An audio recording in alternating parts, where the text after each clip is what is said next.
afternoon, everyone. My name is Marike, and welcome to Digital UCG.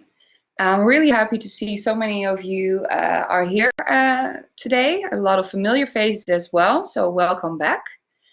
Today we have a really nice session. It's called Your First Block at UCG. It's hosted by Bettina van Hoven, who is the Academic Director of Education at UCG. We also have Ferdinand and David Beynon joining us today, and they will jump in later as well to share a bit more about different aspects of UCG's curriculum. So here is Bettina. Right, now we're getting 56 yeses. All right, thanks for confirming that. Sorry about the sound. I was just mentioning that my video probably also isn't too great, which is a good thing because of family photos and ironing boards in the background. I'm going to talk to you today a little bit about your first block at UCG. You see on this slide, and I was just saying when you can hear me that they don't probably look like regular classrooms at all, like you might know from school or expect from university. In fact, you also see items in there that don't look like a classroom, and you even see some kids in there that don't look like they belong at university.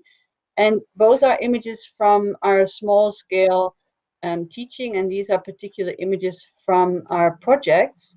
And I like to show them because even though we don't do this all the time, I think they do represent your UCG experience, both working in groups in small scale as well as external people on our own location as well as outside of UCG. But I'll just show you my two highlights.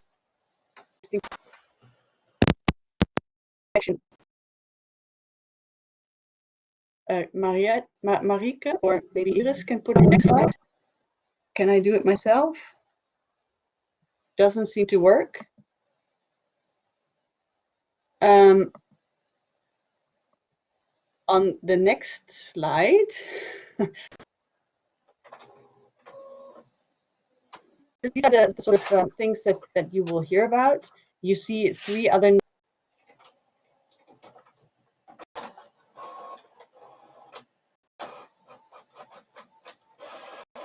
Beynon and Ben Beversdorf. Ferdinand and David will be here live. They will talk about the interdisciplinary learning line and the research skills learning line. And Ben will talk to you recorded on video a little bit about guidance. So on the next slide, you see all of us. In case the video doesn't work, it's sorry, these slides. There we are. Ferdinand, you've already seen him, and then that's me, who's amongst other and academic skills. Benjamin. So we'll all feature in today's session. I'm still having arguments about the next slide. Before focusing on the first block, I just want to show you an overview of how the first block, there it is. So it seems my sound isn't very good.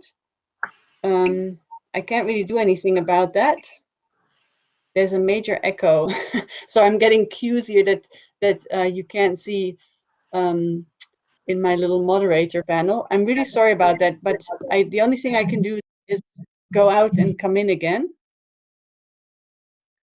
This,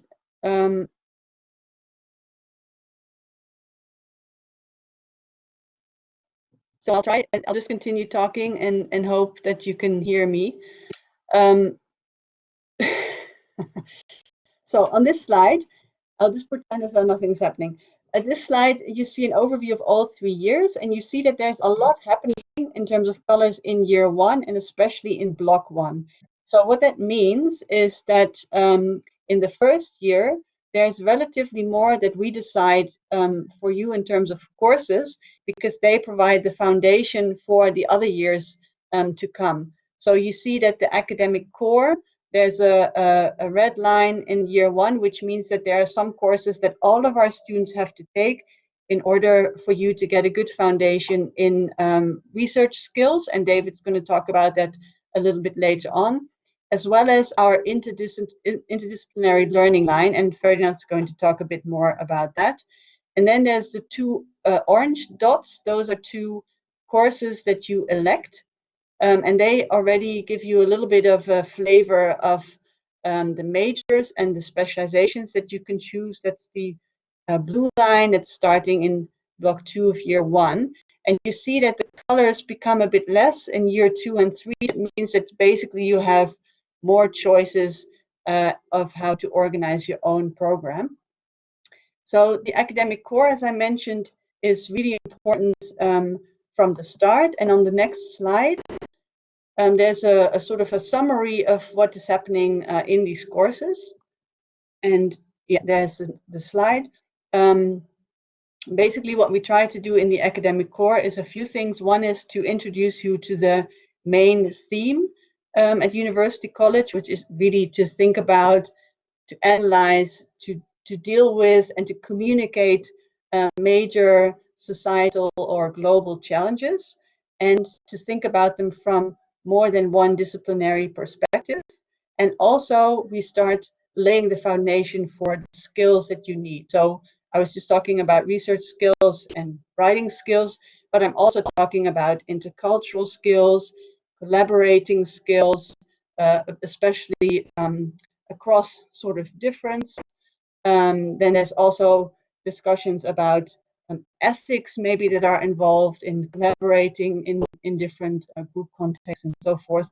So these are the things that we want to teach you right from the start. And we also start immediately with gaining experience in working in projects, managing group projects, for instance, planning, and so forth. So on the next slide, you see what kind of topics you can expect in the first year. And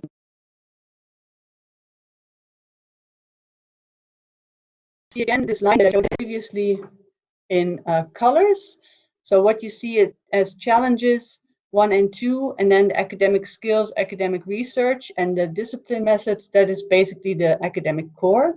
And then you have the core electives that give you a bit of choice as well. Now you see that this interdisciplinary theme is very strong at UCG, and that's why we dedicate a little bit longer in this meeting to this learning line. And Ferdinand Lewis, who is the coordinator of much of this, is going to explain it to you himself. You can already see that he's in this session in the little window on the left, on my left.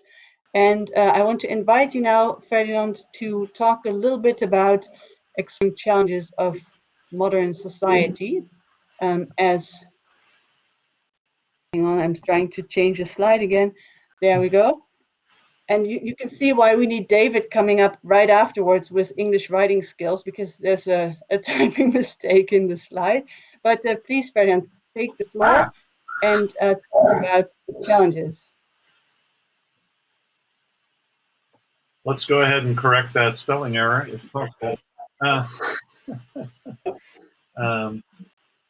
All of you guys can't see it, but we can. But the staff is all sort of fallen apart laughing at the typo there.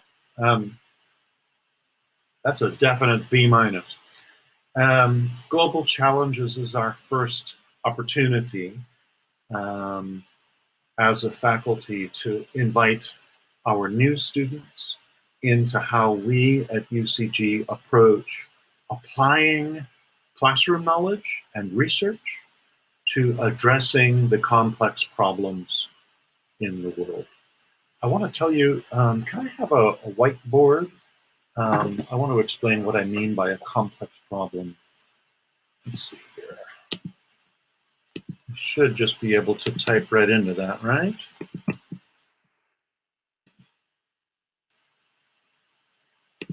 Let's see.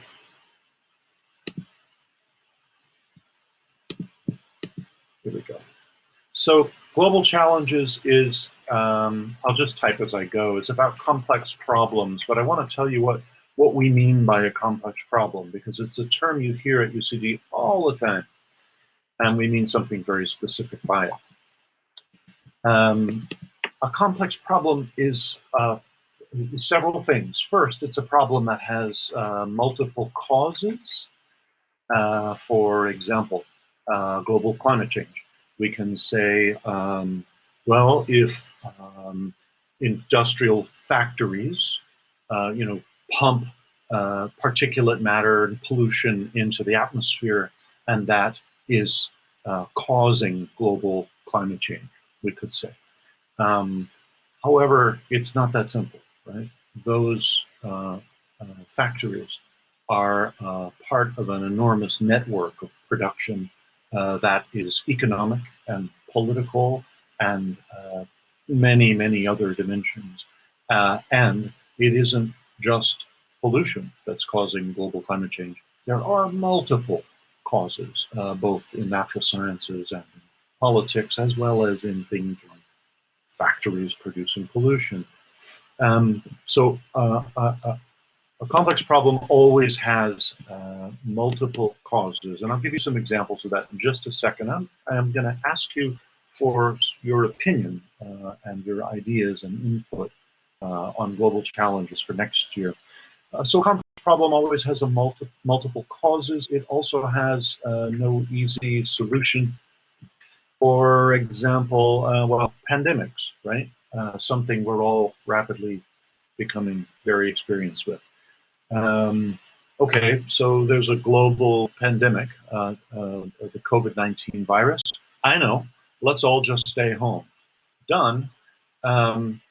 Yes, staying home hopefully is gonna help. It seems to be helping.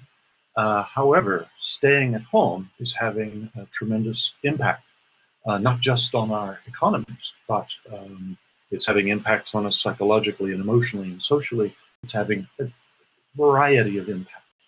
There's no easy solution, and every solution causes more problems.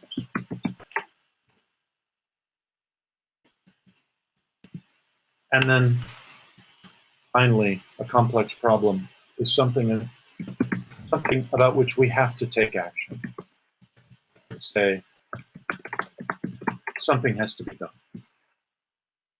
Example of climate change, I gave the example of global viral pandemics. These are things about which something must be done. There are multiple causes and no solution, and any solution causes more problems. But something has to be done. So that's the kinds of problems we deal with. And this course, the first course you take, right, as soon as you arrive, Global Challenges, is our opportunity to invite you into how we see these problems, how we approach them, how we describe them, analyze them, and ultimately make recommendations. Global Challenges is taught by 6 lecturers.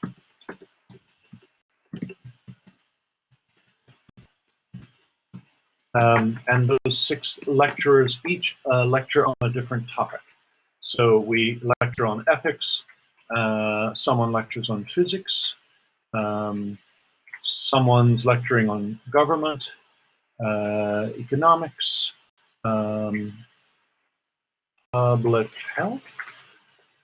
What am I missing here? I think probably sustainability. We may even have in this year, sustainability is certainly one of those.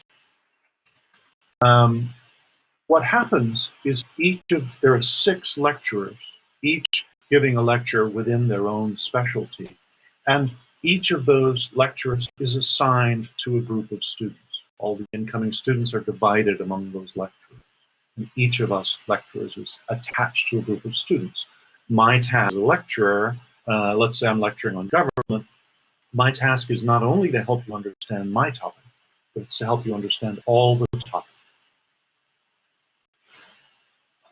Then, each of you is asked to consider how these different specialties, these different disciplines, contribute to understanding a complex problem? How do you think outside the realm of physics to include ethics? How do you think about government in a way that includes physics? How do you think about public health that takes economics or the media into consideration? And then global challenges, which starts out with lectures, and it's got two small writing lessons and exercises. Then it turns, by the second block, into project sessions. I wonder if I can ask Iris to put up the poll that I gave you there. So here are 6 complex problems. 5, sorry, we have 5. 5 complex problems that are possible themes that have been suggested for the Global Challenges course. Any one of these 5 has multiple causes, no easy solution. Every solution causes more problems, and something has to be done. We're asking for your vote while we're here today, and while I'm talking the next 5 minutes, if you can, on which of these topics interests you the most. And by the way, if you want to suggest other topics, please do. We would love to hear what you're interested in studying. So Global Challenges is the first 20 weeks of which you officially have classes for 8 or 9, so that's probably 16 or 17 weeks that you're actually doing classes in Global Challenges. You'll take up, let's say, the topic of how can civilization be sustained, or the next pandemic, or what is the future of work. One of those, and you learn how to understand it from 6 different perspectives. Then Global Challenges turns into a project. We then have 6 project groups that develop a recommendation, a realistic, clear thinking recommendation for thinking about going forward. And those recommendations are based on academic knowledge and research that you have done and that you've gathered, and you're applying it to this real world problem. That's a very, very short explanation of what we do in Global Challenges. The main things I want you to take away are that the Global Challenges course is the introduction to the most fundamental, one of the most fundamental things about UCG, which is we are interdisciplinary. And what we mean by that is every discipline, let's say ethics or physics or the study of government, each of these disciplines has boundaries. I study government. I look at policy. I look at hierarchical structures and organizations. That's what I study. But at UCG, I learned to cross those boundaries into things, let's say, natural sciences, physics, economics, ethics. Someone who studies philosophy at UCG is also going to have to study literature, is going to have to study government, is going to have, et cetera, et cetera. That's UCG. The other is we only take on these problems that have no easy solution. Any solution causes more problems, and something has to be done. It looks like at this point, Iris, we have most votes for can civilization be sustained? Such a good question. And the next pandemic. I'm curious. I mean, sometimes you talk to people about studying the pandemic or the idea of pandemics, and they say, I never want to think about it again. But you guys seem to have some enthusiasm for the idea. Are we doing questions now, or should we do questions later? Questions now? If so, you can just take the whiteboard away, if you like, and go back to video. Let me get that question back. Okay, let's do one now.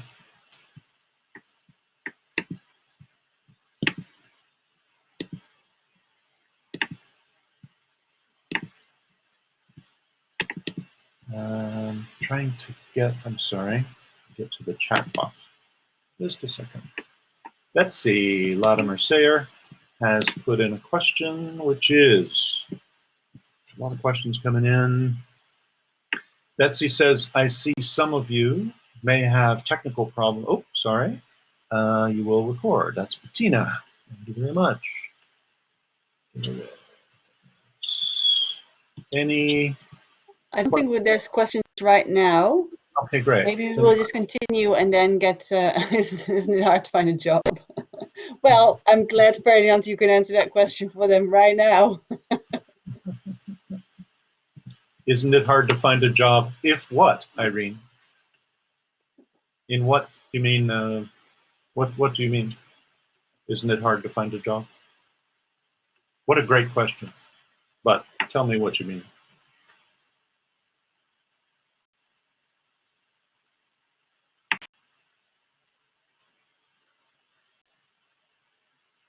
Do you mean, is it hard to find a job because you study in more than one discipline?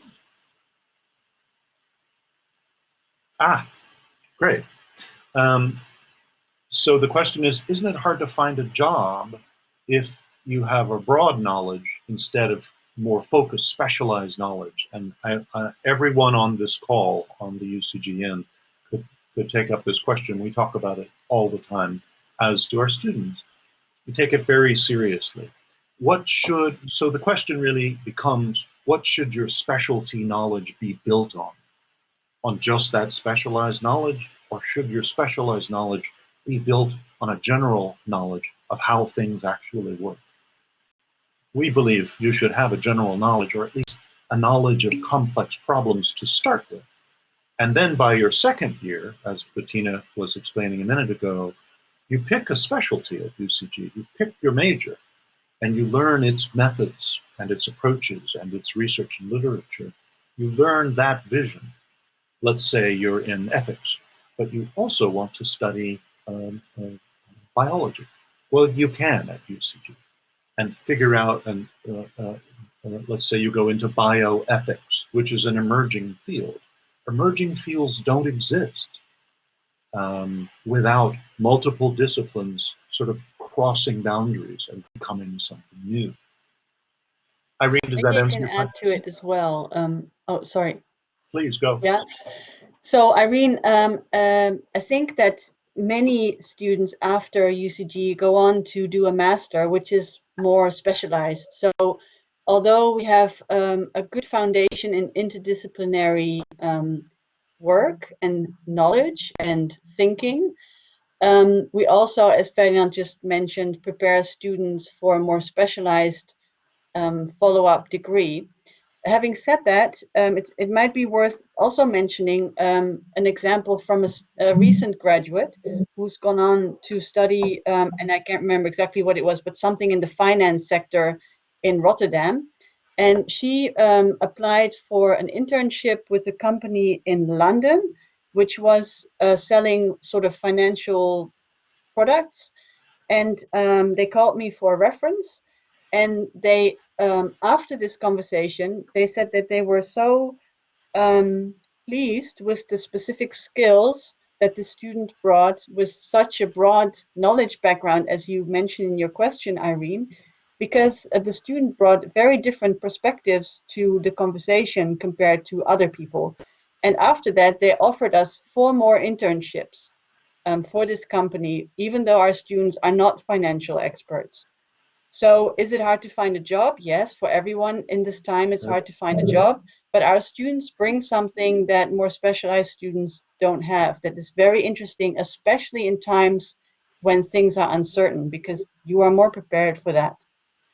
When we talk to future employers, potential employers, they tell us what Bettina is saying. And I've also been told a number of times, and I really believe this, they say what we're looking for is not someone who's a specialist in what we do. We want someone who, 1, knows how to work, but 2, knows how to get ideas. And if UCG gives you anything, if the ability to think about complex problems and cross boundaries, if it means anything, it means you know how to get ideas. Just wanted to add that. I see one more question from Liam, and then maybe we'll continue with our regular program. Liam, I think your question relates a lot to what we were just discussing. And again, it's a really exciting one. So when it comes to a problem having somewhat contradictory solutions from an ethics or physics point of view, And I can tell you exactly what kind of problem that would be. It would be nuclear energy. And I think as we speak, our colleague Thomas Schlaatholter is teaching a first-year course on the principles of modern technology, and he has an expert or two in there in the field of nuclear energy, and they're discussing precisely this, the contradictory solutions from an ethics or a physics point of view. So how can you proceed forward? Well, that is very difficult, and I think what we try to do in this interdisciplinary learning line is what we call boundary crossing, is we try to teach you the skills to understand what the other person is saying, even though they might speak a different language, and maybe even come to a new kind of understanding, which is what we then call a transdisciplinarity. So yeah, great question, Liam. Hope to see you in September. And then we'll introduce you to Thomas. I think you guys will enjoy Joe's company. So I'll just continue. Yeah, so can I ask you, Marike or Iris, to put on the slides again? I don't know where to find them. Thank you. Yeah, I just made a point of the fact that we have spelling mistakes in our slides and how useful it is, as you can see, that we spend a lot of attention to developing your academic skills, which is much more than just writing, of course. And I'm not going to say any more than that, but I will give the floor to David. I can't see you yet, but I hope you're in. There you go. Your slides are in. David, are you here? I'm here. And I'm going to say goodbye. Thank you all so much. And I look forward to seeing you in the fall. Bye, Ferdinand.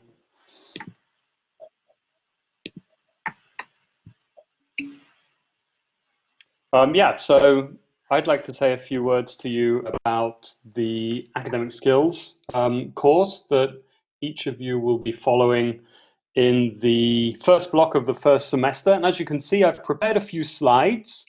And these are really slides that are going to highlight the general themes of the course. But I'll also end with an example of some work that was produced by our students this academic year. So this course is strategically placed at the beginning of your academic career because it provides you with some excellent tools that will be essential for you throughout your entire time as a student at UCG. And these are skills that you will learn and perfect, and skills that are designed to be carried over into all of the courses that you will subsequently follow. So what can you expect?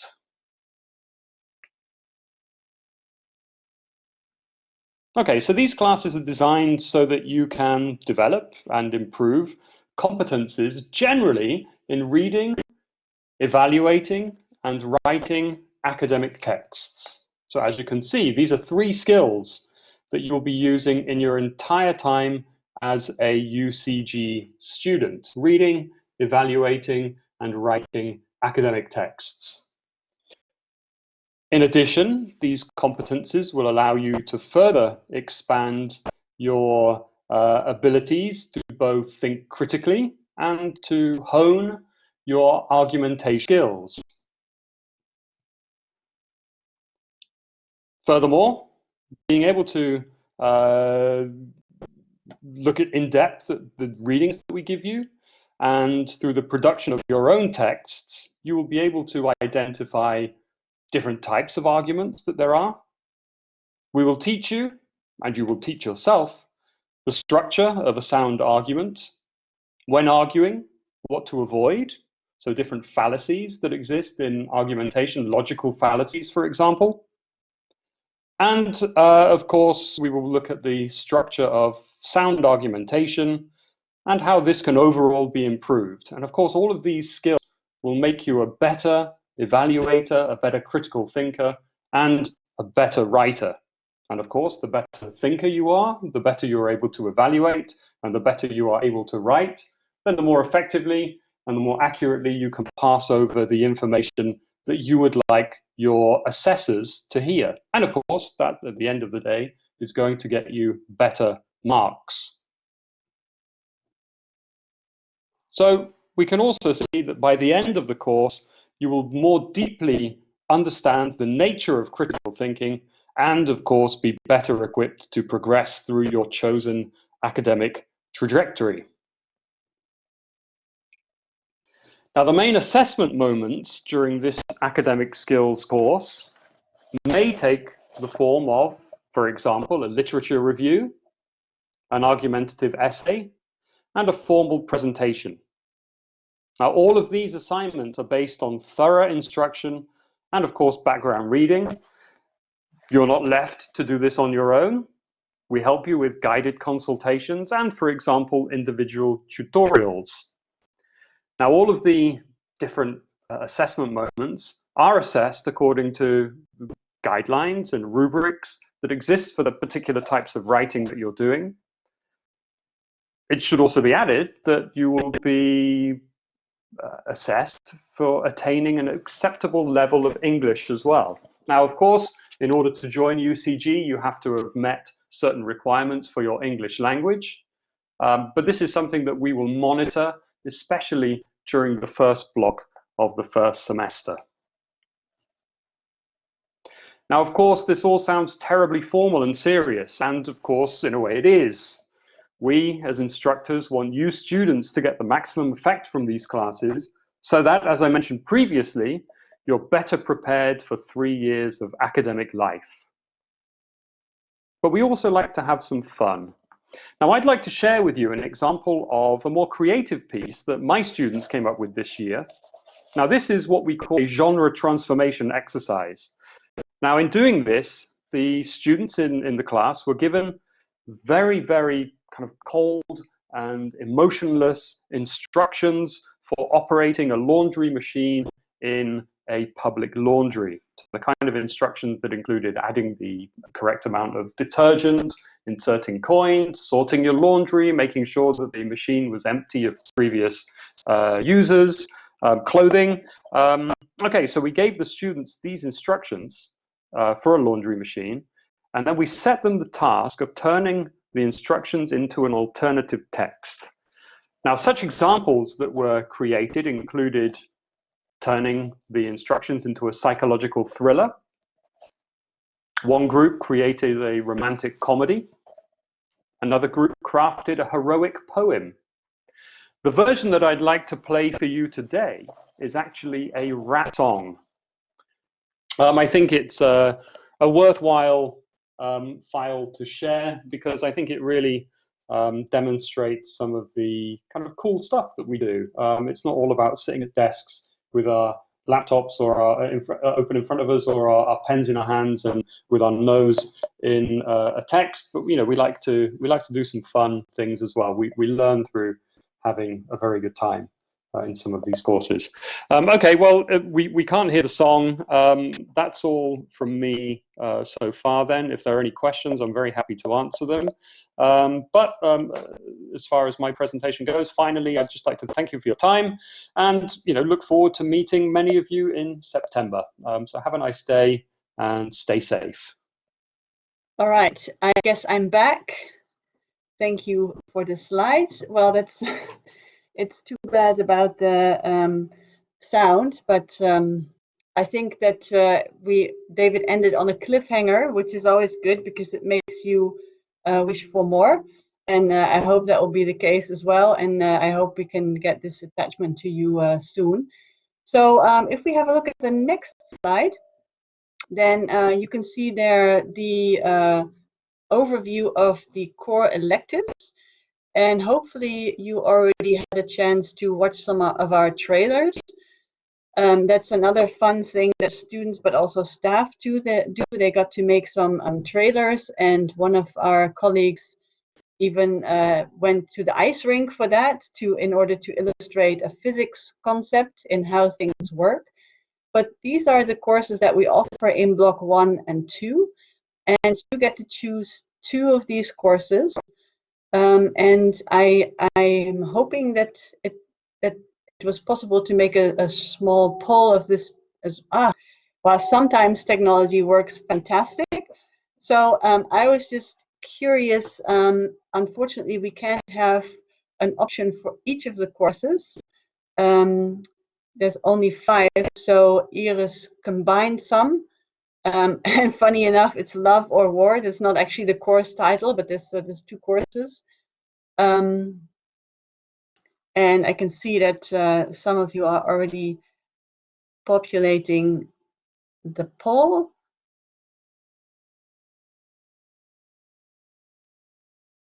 Yeah, so you are most immediately going for the ones with the interesting titles.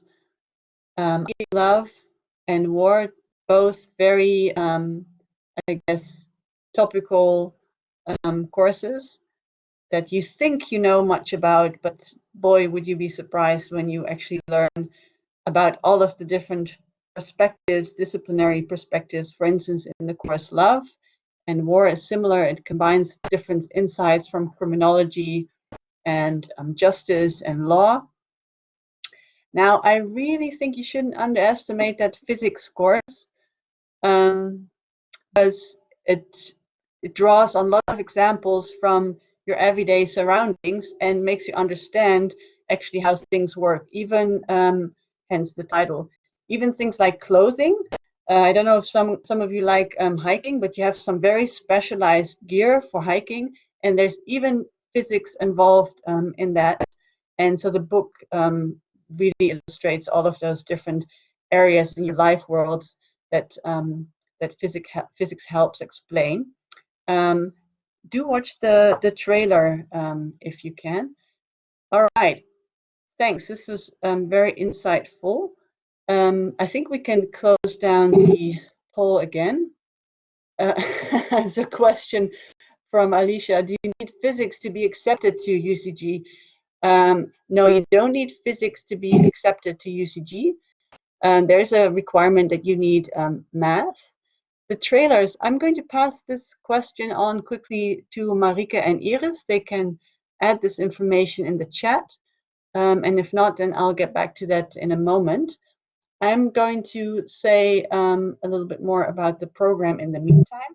So the interesting thing I think about UCG is that you already get to choose courses as you come into university. Most programs have a fixed program in the first block, but we already offer you some choices. We chose courses that have the potential to be interdisciplinary. So for instance, the Love course that most of you seem to like a lot is a course that's taught by 3 different lecturers, and you might have already had a mini insight earlier on this week from some of the lecturers. And these courses also already give you some opportunity to think about where might you want to specialize throughout your degree program. And that takes me to the next slide.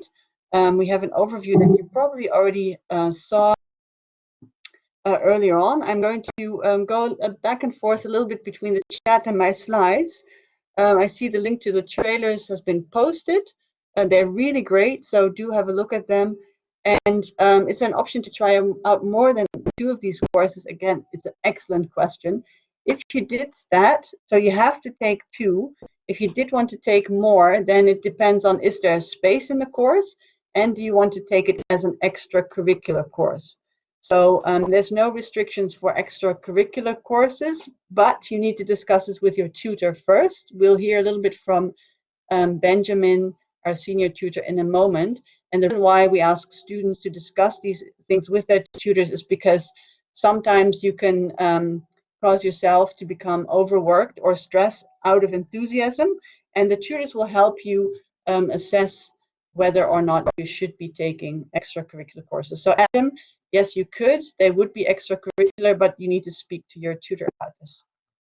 So here we see a very nice slide about the 3 majors that you are probably familiar with. And within these fields, you also see that we offer programs that are called specializations. Now, these are not compulsory. That's very important to stress. We compiled these programs, so for some of these, they comprise courses that you will need to enter a master's program.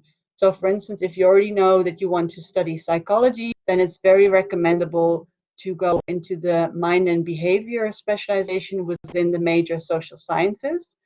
And the same for international relations and international law. There's specific courses in there that were chosen to allow you to get access to specific majors. But we also have some that where we put together courses to make a really interesting interdisciplinary and challenging program, such as the Mind, Machines and Morality, which draws on all of the 3 majors. And so it also has things like programming and artificial intelligence, but it also has some psychology in it, and it also has some ethics and humanities courses. So that those are basically meant to guide you through our program. But you could also just do major courses and select them yourself. So choose any courses within the social sciences until you have sufficient credits. Or you could even mix them all up and then do a free major. I'm going to get to that in a minute. There's another question from Tasha. Are we allowed to choose one major from science and then from social sciences? So I think maybe what you are addressing here is the free major, which is where you combine the different topic areas and then build your own program. In this case, again, guidance is really important. So the tutors would help you think about where do you want to go after UCG. And even though you're mixing and matching courses, are there specific courses that you will need to get access to a master's program? Or are you so interested in the breadth of courses and you don't mind maybe doing a pre-master? So that means that you would take another half year taking more specialized courses before going on to the masters. So Tasha, you can do both. You can stay within a major or you can cross these boundaries as well. And then there's another question by Betsy. We would choose a major course. So you're interested in international relations, and then 2 of the smaller ones from earlier. If you mean the core electives from earlier, so those are the courses where you all choose 2. And then after that, in the second semester in year 1, you can already start choosing courses that sort of come from these majors. Yes, so you have the 2 core electives, and then afterwards you look into our program and think about which courses interest you the most. So if you already know you want to do international relations, Betsy, then you are one of the students who would have to look at the list of courses that are in the teaching and exam regulations, and it will tell you which courses you need to make sure to integrate. But even in the specializations that are fairly restrictive, there's still a lot of choice options where you can take even courses from the sciences or the humanities. And yes, so then in that case, it's absolutely possible to combine courses from 2 specializations, Lydia. So you wouldn't do necessarily 2 specializations at the same time unless you take extracurricular courses, but you can combine courses from the 2 specializations. So some of your program will be fixed, and there's also going to be, I think, at least 2 or 3 courses off the top of my head where you can choose from any other discipline and they count towards your major. And some courses are double labeled. Now, there's a lot of very specific information, like an avalanche of information. So I want to refer you also to our website where you can find this information again, or I'm also happy to stay on longer to answer more questions.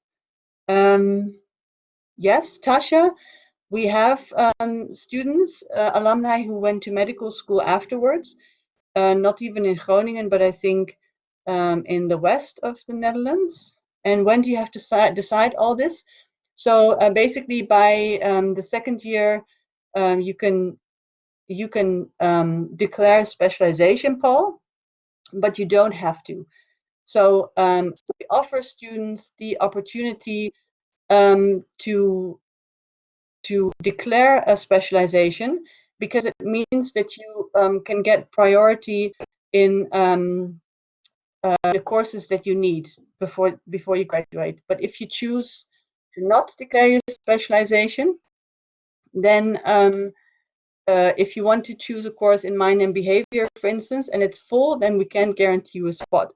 In the meantime, I got a little probe from Marike, and she mentioned that there are 2 spaces reserved for students in the medical school within Groningen.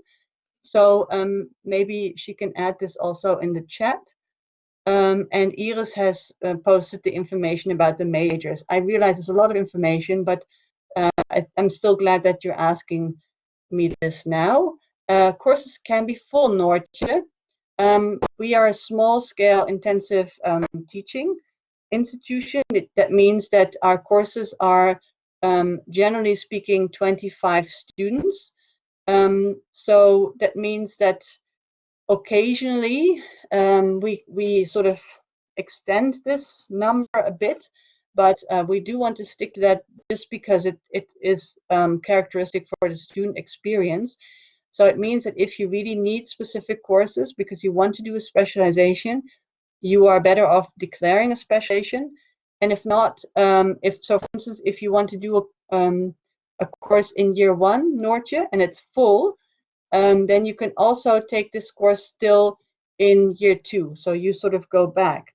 When you are in your 2nd year and you find the course is full, you can also already take a course from the 3rd year if there's no prerequisite, and then do this course that you're missing when you're in your 3rd year, and then you sort of also go back. So you can be a little bit flexible, and again, your tutors can help you with this. And maybe it's a good moment, because I have some other slides, but I realize our time's almost up, to play the video by Ben, so that we can make sure that you also hear a bit about the benefits of our guidance system, because it sounds like you must be guys who will need it. You have so many questions that that your tutors will be able to answer. So Iris is just playing the video. I hope you can hear it. No. All right, guys, let me see if I can get it up. One moment, please.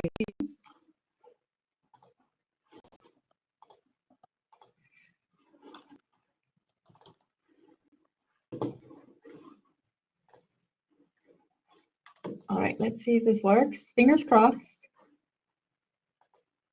I'm one of the 2 Do you hear senior tutors at UCG. The senior tutors are responsible for the guidance system at UCG. Student guidance is very important to us, and we have many staff members involved in this. In this session, I would like to talk to you about why the guidance system is so important to us, how the guidance system at UCG works, and what you can expect in terms of student guidance when you arrive at UCG.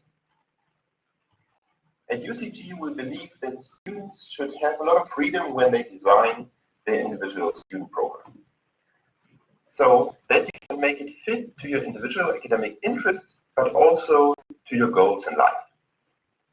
This offers a lot of unique opportunities for you, but it also gives you a lot of responsibility for your program. With our guidance system, we want to make sure that you have all the support you need to take up this responsibility. When you arrive at UCG, you will have support via 3 layers of guidance: your student mentor, your 1st year tutor, and our study advisor. Your student mentor is a 2nd or 3rd year UCG student who already knows their way around UCG. Your student mentor will give you a lot of valuable tips on everything you need to know for your student life. For example, how to manage your workload, when to start preparing for an exam, or where the best spot is where you can sit down and write your essay. Your student mentor will also give you tips like where to get the best coffee in town, or the best pizza, or where the best places to hang out and have a party. Also, your student mentor will organize social events for you so that you very quickly get to know lots of other students. Your 1st year tutor at UCG is an academic staff member, so it could be me, for example. Your 1st year tutor will help you with all academic questions you might have. This includes questions like how to plan your study program, which courses to take, or which direction to develop your studies. If you're, for example, unsure whether you should take your studies more into the direction of the humanities or more into the direction of social science, you will be able to schedule a meeting and discuss and brainstorm these questions with your tutor. Now, sometimes things don't just work out the way you want them to work out. And if that happens, you have your study advisor to help you out. Maybe you, for example, have dyslexia and need some extra time for an exam. Then your study advisor can help you get the question together. Or maybe you have a rough couple of months and you need to drop a course and get a little bit of study delay. Then the study advisor will help you get back on track with your studies.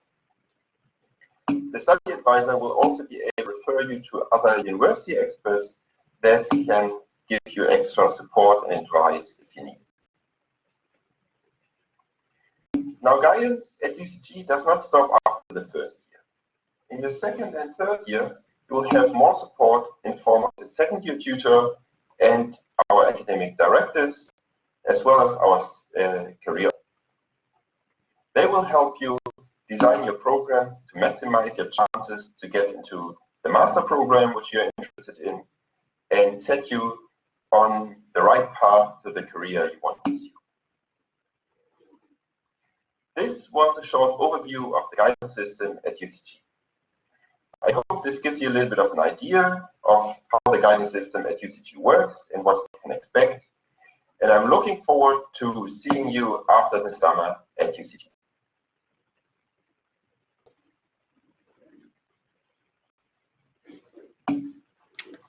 Okay, thank you for putting that on, Iris.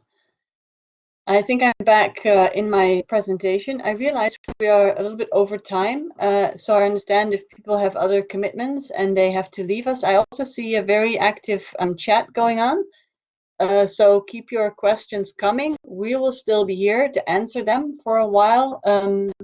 So there were a lot of questions about the medical program, and I think Marika is going to be sending out tons of emails about that. So the last slides and the last topic that I have, and I see there was a little bit of skipping already. Well done, Iris. She's very subtly skipped 3 or 4 slides that I had in here. So the small-scale intensive teaching that I just mentioned when we were discussing course sizes, or I was responding to a question, really is an important feature of teaching and learning. So that it does mean that sometimes you have to take courses in a different order, and it might mean that if you want to have specific courses or you need them for your personal plan, a specialization, that you have to be a little bit more organized. But we do try and accommodate these wishes. But it also means that the classroom interaction is different. So you can imagine that some faculties, they have such large groups that they have to rent the entire movie theater, and they are sort of projecting classes or teaching classes in the cinema. So you can be a lot more anonymous. And here, usually, staff knows you by name, and that means that you yourself become an important ingredient of teaching and learning. So we have a lot of what we call flipped classroom, where you are often bringing something into the classroom. Either you would have already read something or you would have thought about something. And so the teaching experience is less, I'm going to talk for an hour about the chapter in the book, but it's more engaging with specific issues that might be unclear, or that might be especially challenging for you from the reading. But it relies also on you doing this reading and preparing. So that is the student responsibility. And sometimes you have to prepare things in groups, and fellow students are not very keen on if they have to do all of the work and the other person is just sort of coming in and sitting there. So they will probably tell you off about that. But it's also nice because you have a level of control over the direction in which a class can go. And of course, the teacher will monitor that you get the information that you need for your exams and such. But there's a lot of interaction in terms of how you learn, and sometimes even what you learn. So Alicia, you have a really important question about the study advisor, and I'll get back to that in a moment. I just a few more slides. I'm going to show you 2 slides with some photographs. So having small-scale teaching also allows for these more sort of field type learning experiences. So you see here one example on the right. I'll just mention that one, which is a field trip to the sugar factory here in Groningen as part of the chapter on economic geography in the People, Place and Cultures course, which is nice because you learn a lot about the regional economy and the case of the sugar beet production, as well as more global processes involving specific types of sugar that are needed for instance, Mars and Coca-Cola. They are very picky about their quality. So that's something that you can do really well with small groups. And then you see on the next slide examples from our classroom. The example here shows actually a lot of people, and if we would zoom in on those screens, I'm sure that it's not all the course slides, but of course they are meant to be. You see that the group is very small and you are literally very close to the lecturer. So the expectations of what you bring into the class are fairly high. On the right, you see an example of a student in a wheelchair. So we try to make the teaching experiential as well. This is another course from People, Place and Culture, and the reason why there's so many pictures in it because I taught it myself. Here the idea was for students to experience what it was like if you're in the city in public spaces and you have a physical disability. And so we rented wheelchairs and the students had to go around town and buy specific products and understand what it's like to be in a wheelchair. And then the final picture that I have on the next slide is actually a screenshot from Twitter. This was an example from a conference. I took students once to a conference in Ireland. They were my project students and they presented their project research at a conference. And this wasn't a student conference, it was a conference for senior researchers. And it's a very nice image, I think, because it shows that that our students can create such high-level work that is respected by senior researchers. So I thought I'll just boast a little bit with my students here. And then I'm almost at the end of what I wanted to tell you. I won't forget about the questions in the chat. One other interesting thing I think to mention is that compared to some other programs, there's a different way of assessment. So some other programs have like 9 or 10 weeks of lectures and like really lectures. I'm talking to you for an hour about the chapter in the book. And then at the end, you have a large multiple choice exam. And at UCG, we have multiple assessment moments, which means that we're trying to break down a little bit the contents and assess it rather than everything in one go. But there's also a lot of variation. I mean, you just had the washing machine song, which I think is an excellent example of how we try to draw on different methods for assessment compared to some other faculty. It also means that you have to be quite flexible because you don't just reproduce what you read, but you have to apply it sometimes in a different format. And then the very last thing I wanted to mention is, because I personally really like that about University College, is that together with the student community, the community of staff members, and that is support staff, but also teaching staff, forms what we would call a learning community. And that extends from the classroom to outside of the classroom. So in the last 2 slides, you see some examples of where this happens. For those of you who did come to UCG already, you would recognize the kitchen here.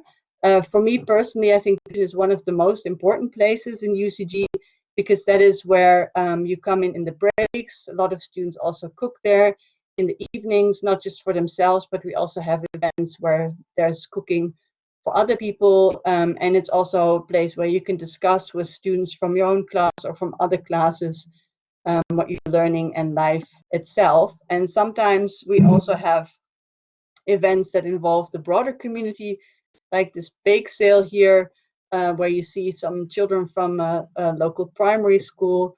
And the reason why they're here is because, in part, they were my own children, but they were organizing a bake sale for Just a Drop, which was the student charity, or the charity that our students supported in that academic year. So there was this nice collaboration, I think, that things like that just make UCG a nicer place to work and study.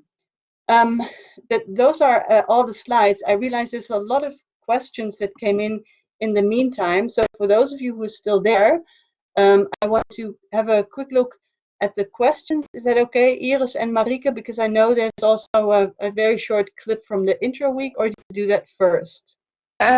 We can do the questions first. Okay, so thanks for that. There was a question about, is there help for students who are sick a lot? So yes, there is. We have the study advisor at University College.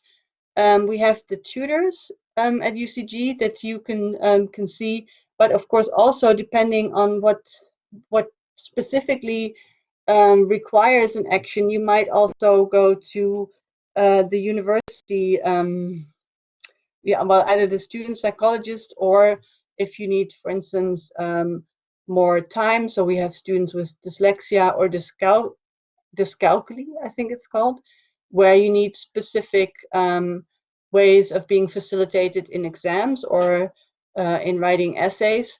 But we also have some students who need to go to the hospital regularly for various reasons, and that means that they might have to have extensions with deadlines, or maybe they will take a course in a different block. So those are typically things that you would discuss with a study advisor, who will help you think about how can you best go through your program. Alicia, if that's not what you meant, then you can re-ask the question, and I'll get to that later. Then the sugar factory. That's a really good question, because the workers there are in Dutch, but they have a guided tour in English, because our program is English, and we have about 60% of international students who don't speak Dutch. So these things are usually also all done in English. I see that Marike also already responded to that. The workload for students. So the workload is expressed in what is called ECTS. And so you will see when you look into the program that the courses are usually 5 ECTS.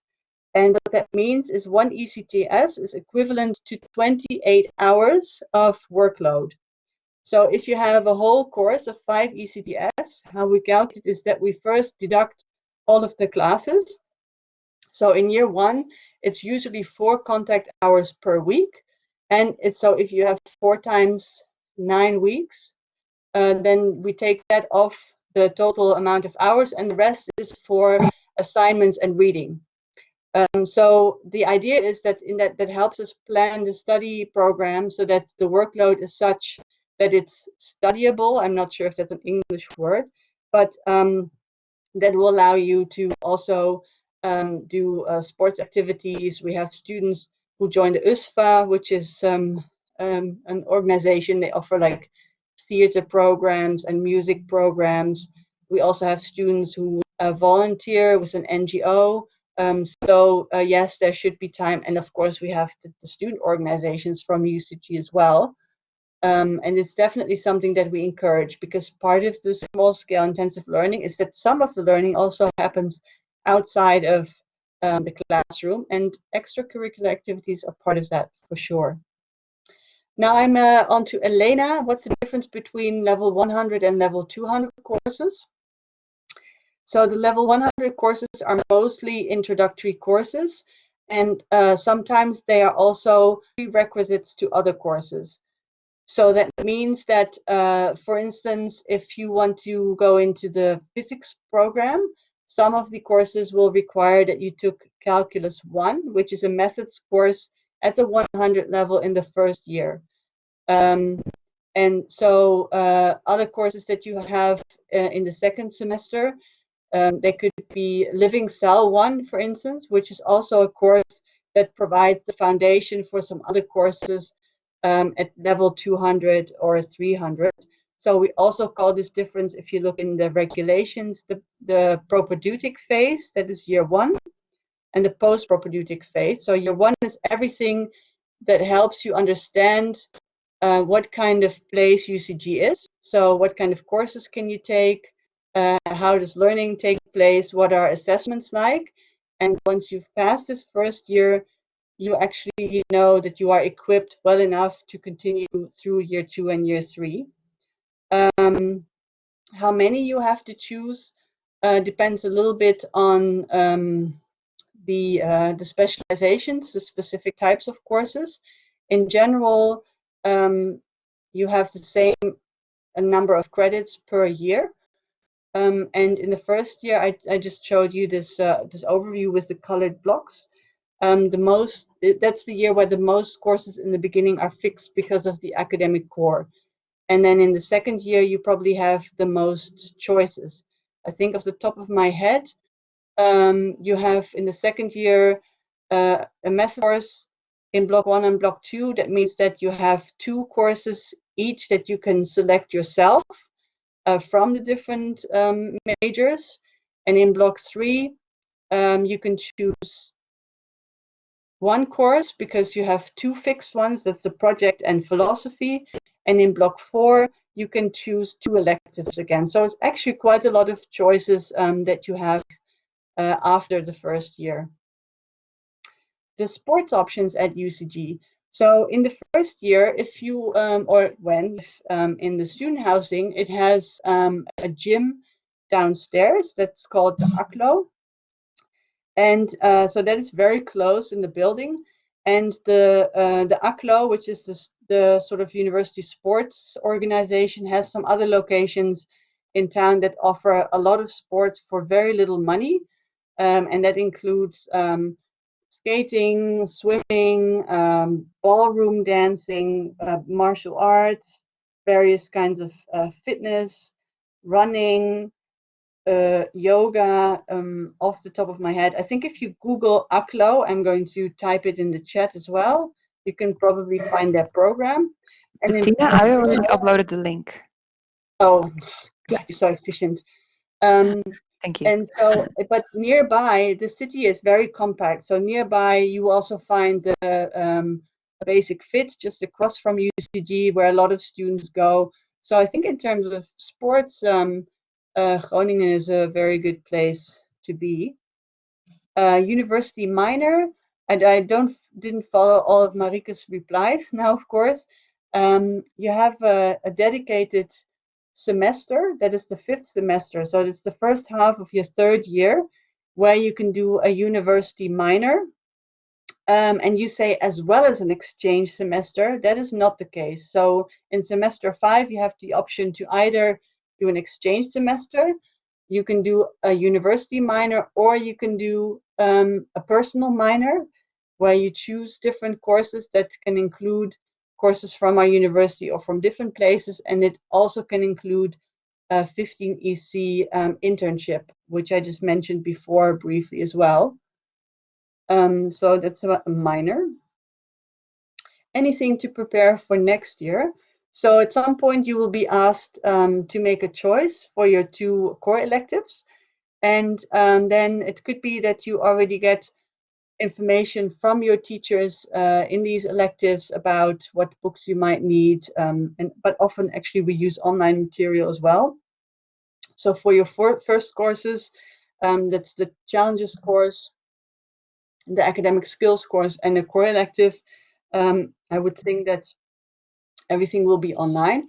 If you want to prepare something already, I would advise that as soon as you know which core elective you have, that you maybe just contact the teacher, and I'm sure they'll be very happy to set you up with some materials. Language.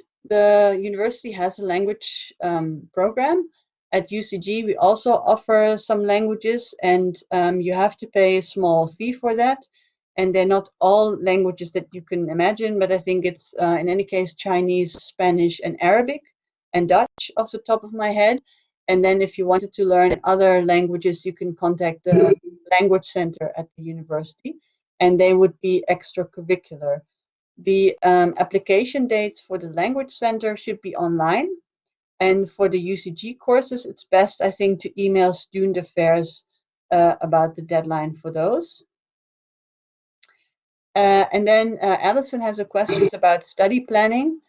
It's a great question as well. So what I would do is I would buy a diary, an agenda, and then write in there when my contact hours are, and write in there when all of the assignments are. So some courses have weekly assignments where you have to do a reading and maybe answer a few questions.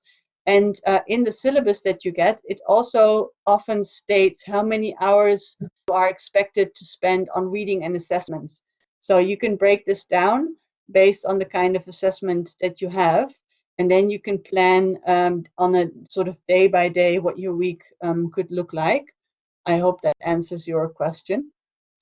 What's the student housing like? Yes, unfortunately, of course, you don't have the Frascati tour today. I know that we have different rooms with different sizes.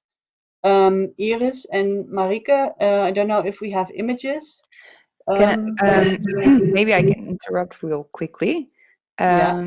So as of next week, everyone will receive more information on housing registration. It was postponed due to corona measurements, etc. But as of next week, you'll receive more information on when you can register, and then you can also receive like a floor plan, and then you can see the sizes of the rooms, the prices associated with the rooms. So next week you'll receive more information on that as well. Over.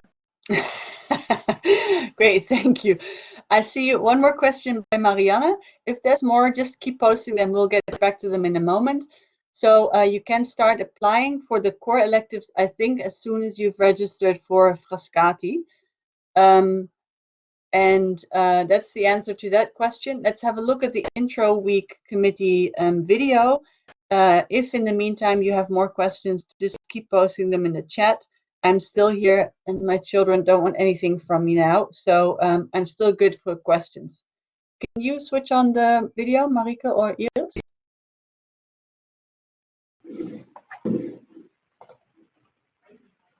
I'm the web copy stamp on the back of your underwear that you can now get rid of. And my first year here at UCG.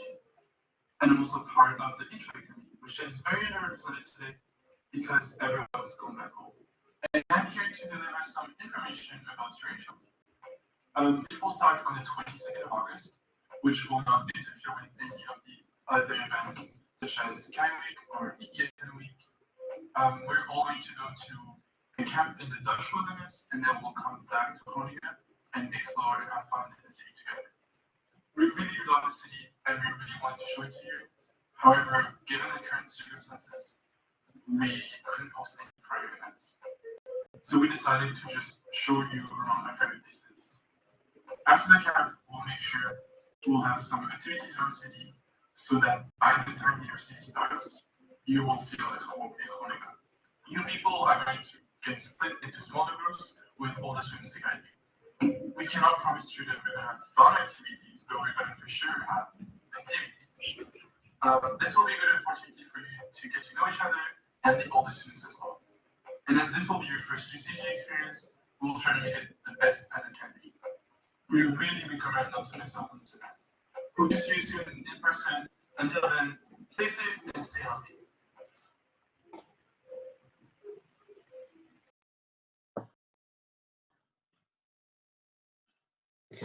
Right, that was, I'm sure that you couldn't hear everything properly, but hopefully we will be able to access the video also afterwards. There were a couple more questions, I think, in the chat. One was about registering for not the coming academic year, but afterwards, and that was already picked up by Marika. Thank you. Oh, sorry, our phone is going off. Oh, that's hilarious. Hang on.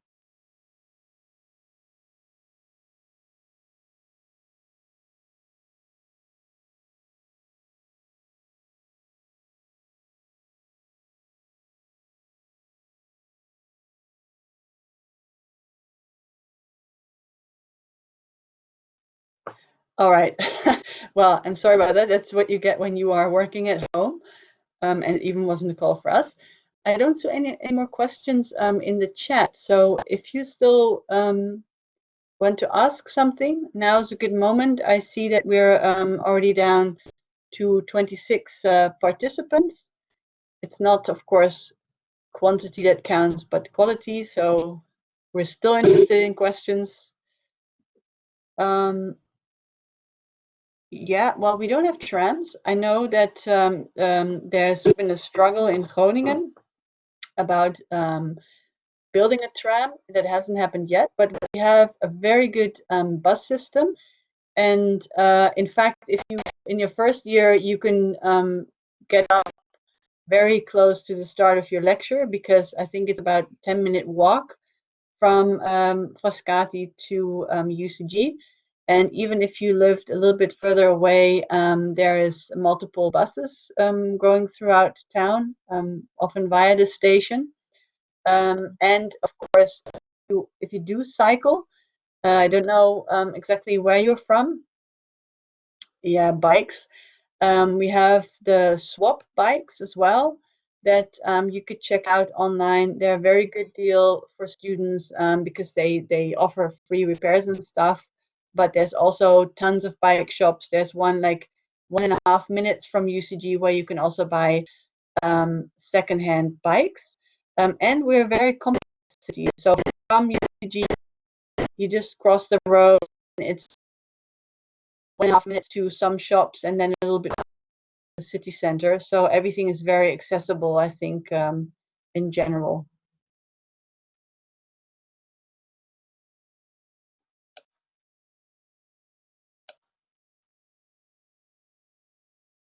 So the application questions are being answered by Iris and Marika, I see. Luca has a good question as well about fairly common for university colleges because of the small sense of teaching and the idea that you have that is also a sort of by year. That is why we refer also to you as class of, you will be 2023. So it means that you try and develop a student community that will go through the entire program together. So some other programs, students don't have a community in that extent, and they don't necessarily graduate at the same time. But that is something that we aim for. And so the student housing is sort of part of this philosophy.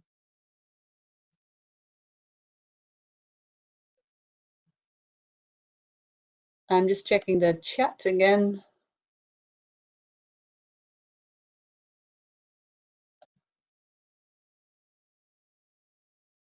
Yeah, a good question by Tasha about the start of the academic year.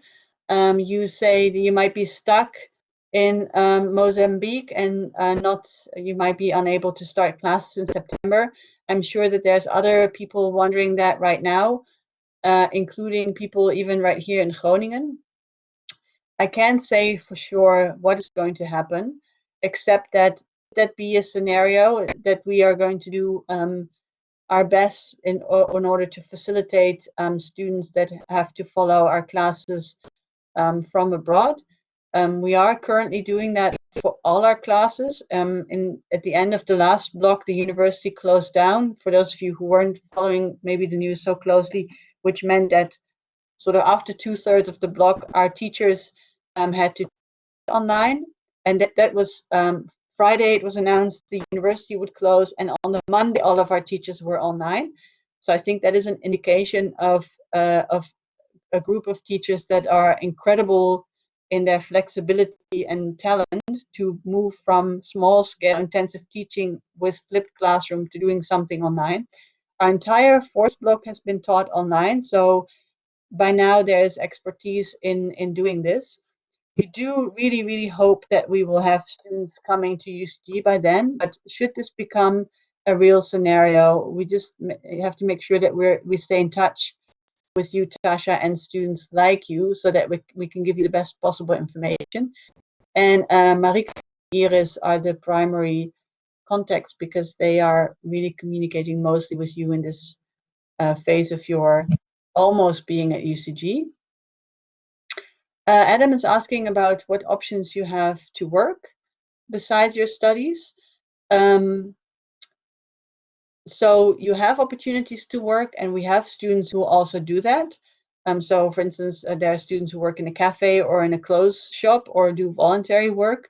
I think you would have to find a place that can be flexible in terms of you combining work with your schedule, because that is the same for about 9 weeks and then your schedule changes. But Groningen is a student city, and a lot of our restaurants and cafes and clothing stores have a lot of students that work there, so they would be quite familiar with that. I'm not sure if that's sufficient for an answer, but you might ask some of our student contacts maybe about what kind of work they might have. The Honors College, yes, I can say a little bit about that. So at some point you have the opportunity to apply for the Honors College, which from my experience is a really great program. I've been teaching on it myself for the past 5 years, I think. You have various types of courses. You have courses that are more skills courses and sort of thinking about your career courses that includes something like debating course, I think. I don't teach those, so I don't know too much about it. But if my answer is not sufficient, you can always email the Honors College or Simon Friedrich, who's our Honors College coordinator. But we also have deepening modules and broadening modules and summer schools. So the deepening modules are for students within their own faculty. So they zoom in on a topic a little bit more with the group of fellow Honors College students.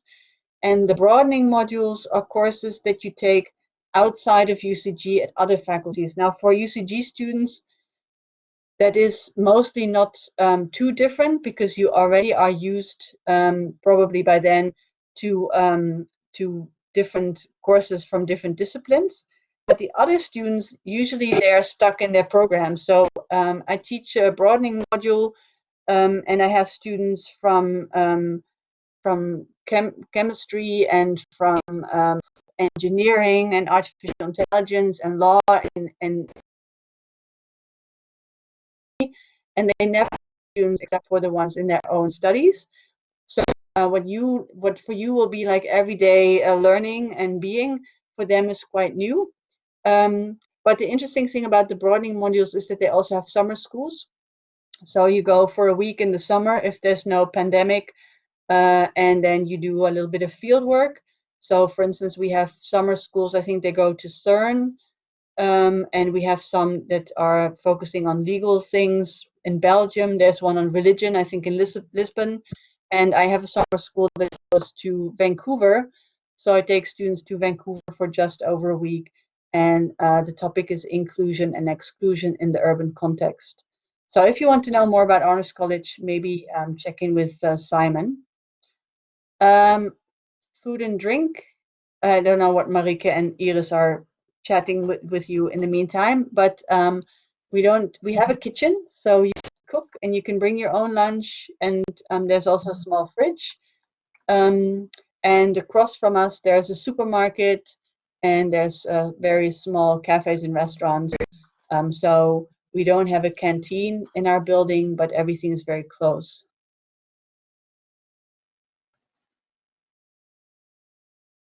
Cooking skills. Yeah, no, Betsy, I think your cooking skills, eventually you will develop those, because we have a lot of students who cook and bake really interesting things, and I'm sure you'll be inspired to join them eventually. It's also a good question about nuts. I think we will just ask you to keep everything clean. We haven't had any students complaining about traces of nuts, but this is always a possibility. So we just need to make sure that we alert. But Hugo, our caretaker, you will find out, is exceedingly good in discussing these things with students. So I'm sure that if there is someone with an allergy, they would put up signs, and so that you can be mindful of it.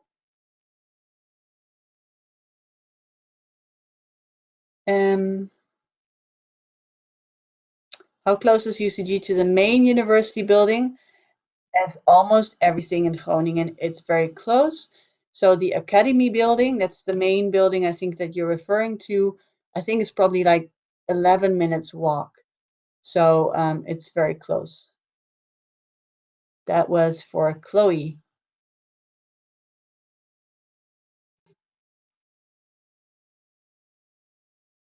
Yeah, and Iris is just confirming that, but we disagree by a minute, I think. So Betsy, the general cost, that's a difficult question. Food was the cheapest. I'm not sure. Are you comparing like out of your entire budget, how much food will take compared to housing? Housing will probably be a fair chunk of your expenses, and then food depends really on how much you buy from the supermarket and cook yourself, or how much you go to the canteen, maybe in the university main building, the academy building where there's a canteen, or to some of the smaller restaurants. I find that one difficult to answer. Maybe that's good to ask a student representative as well, Betsy. Oh, wasn't the cheapest. Oh, well, if you're from the UK, I would think that the UK is more expensive than the Netherlands. But you say The Hague was more expensive than UK. So I lived in the UK for 6 years. I think that the supermarket is less expensive here. We could do a little experiment. If you send me for a week's shopping and I do a week's shopping and we calculate. But you can check the Albert Heijn website or the Jumbo website, and you can actually find out what the price is for products. So Albert Heijn is one of the main shops. There's one very close. I don't know what the website is for Jumbo, but Jumbo, that's actually not very close, but there's another supermarket, gives you an impression maybe of what the prices are. The Co-op is the one across from University College. Oh, and then there's the market. Did anyone mention the market already? Yeah, the market. Iris, thank you. The market is also about 7 minutes walk. So it's like a farmer's market, Betsy, which is outdoors. And yeah, so that is the best option, I think. And we have Aldi and Lidl, true. I think that maybe my kids are coming into the room any minute. But Tasha's asking the health and life sciences major. Yes, so lab work, yes. For the health and life sciences, of course, that's very important because you will need the lab work if you want to continue to a master's program, because you'll need those skills. There's a lab course in your second year, and there's the opportunity now in the third year to do an internship. And you might want to consider doing a research internship maybe that involves some lab work. And then you could also maybe think about discussing in your project, when you do a project, to do lab work. But there's a dedicated second year lab course, and I think Roland is going to teach it. I don't know if you've seen him already this week, but he's a great teacher, so I think you should be lucky to have the lab course with him. Yeah, Betsy, you're going to check those websites. That's great.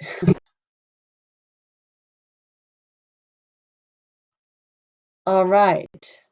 Do we have any more questions?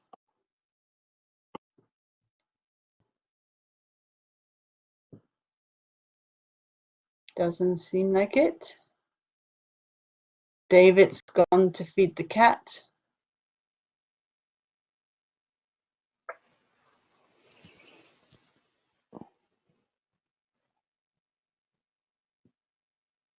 No. Okay. Marike, final words? Oh, no, there we go. How many students usually apply? That's again a question for Marike, I guess. Yeah, I jumped in already. How many students apply? Yeah, how many students apply usually for UCG? I would say about 700, more or less. Yeah, of course, not everybody out of those 700 is admissible for our program, since we have some stricter entry requirements compared to other programs at the university. Yeah, so that's a lot of applications for 150 spots. And Betsy's asking a question about museums. Yes, you have time to go. In Groningen, there's a museum that's actually very close to University College and to Frascati, or the station. It's the Groningen Museum. You can currently already check it online. They have this like a 3D virtual reality thing. You can even do assignments in there. If you click on the orange logo, they have little assignments that you can do on different things that you see in the museum. And there's a few other small museums. I think the ship museum that is actually quite interesting. They had stuff on the cultural history. Yeah, and then everything is so close in the Netherlands, and the trains, I think people might disagree, but they're actually great. And now, of course, we have a different situation with the pandemic, but the trains go very regularly, and you can visit the museums in Amsterdam, like on a day trip, and other places that cultural places. I would include the Waddenzee Islands as well. They're very close, like 45 minutes by bus, and then 45 minutes on the ferry, and then you're on like a giant beach, aka island. Yeah, you definitely have time to do these things. The academic calendar. So the blocks are usually 9 weeks where you have contact hours and then a reading week. And over Christmas, there is a break, and then in the summer. So if you want the exact dates, we'd have to send you an academic calendar. I mean, we already have them for next year. And international students, I think that, well, a lot of them travel home if they are not too far away, or in a too much of a different time zone. So we also have students from like Canada, for instance, first year student now, and that's obviously a bit more difficult, but they might consider going over the Christmas break, and in the summer it's different. We also have students who travel in week 10. That's just 1 week, but that probably is only feasible if you don't live too far away. But yeah, students do travel in those breaks. How many students usually make it into year 2? Well, there's various reasons why students might not proceed into the second year.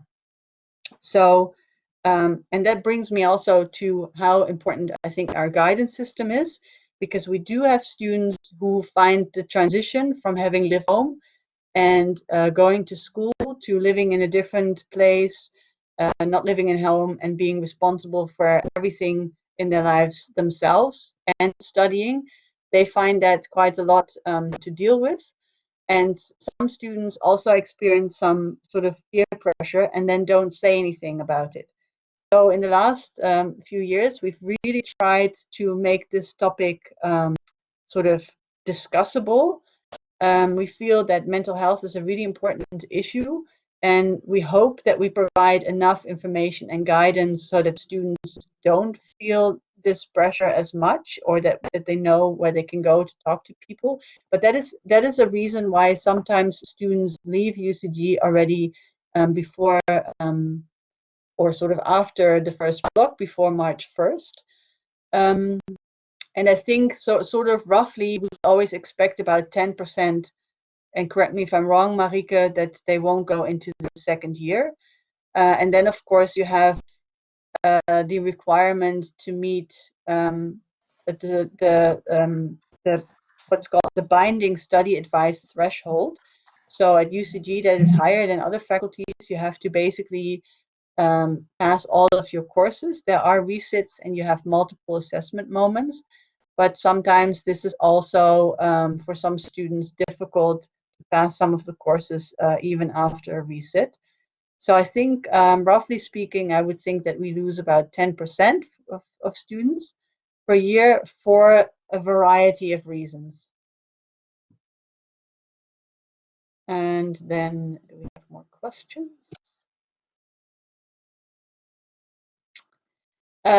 So how many resits are there? So as a general rule, you are theoretically allowed to resit every course, but you can only resit 2 courses per year. Now, I mentioned earlier when I showed you the slides that every course has at least 3 assessment moments. So that means that we already break down all of the material in your course into smaller chunks, which means that rather than learning everything in one go at the end for your multiple choice exam, you have smaller chunks that you have to learn for your assessments throughout the course. And I also mentioned that some teachers have week by week assignments, so where you have to read something and answer some questions, and they also count towards your final grade. So our thought behind this system is that for you actually to fail a course would mean that you would fail all or many of these smaller assignments before. So there should be relatively less need for resits than at some other faculties. However, I mean, there's always the possibility of you failing a course, and then in one year you can resit 2 courses. With the exception of extraordinary circumstances. So earlier on, someone asked about what happens if you are missing classes because you're sick. Then in that case, you would see the study advisor and you can request additional resits. So that was for Noortje. All of these sessions are also recorded. So on the website that you signed up, we will place those videos. So you can always watch them again. Mm-hmm. Yeah, so for those of you who weren't there, I think that is something that I would recommend for you if you're thinking about coming to UCG, to check the project video as well, because I think that is, I'm counting on that it will be really interesting, and we have some really nice projects. Some of my favorite work is done in the projects. Yeah, and we gathered a lot of nice ideas in the project session as well on topics for next year. So it's really nice that you this way can add to your own curriculum next year already. So that's really nice. So thanks, Bettina. I think David and Ferdinand already left, otherwise I would have thanked them as well. They thought they couldn't get a word in anyway. So. Yeah. Yeah. So yeah, thank you very much, and I hope to see you all next year and in the session tomorrow. And yeah, you have my email address, so stay in touch and enjoy the rest of your evening.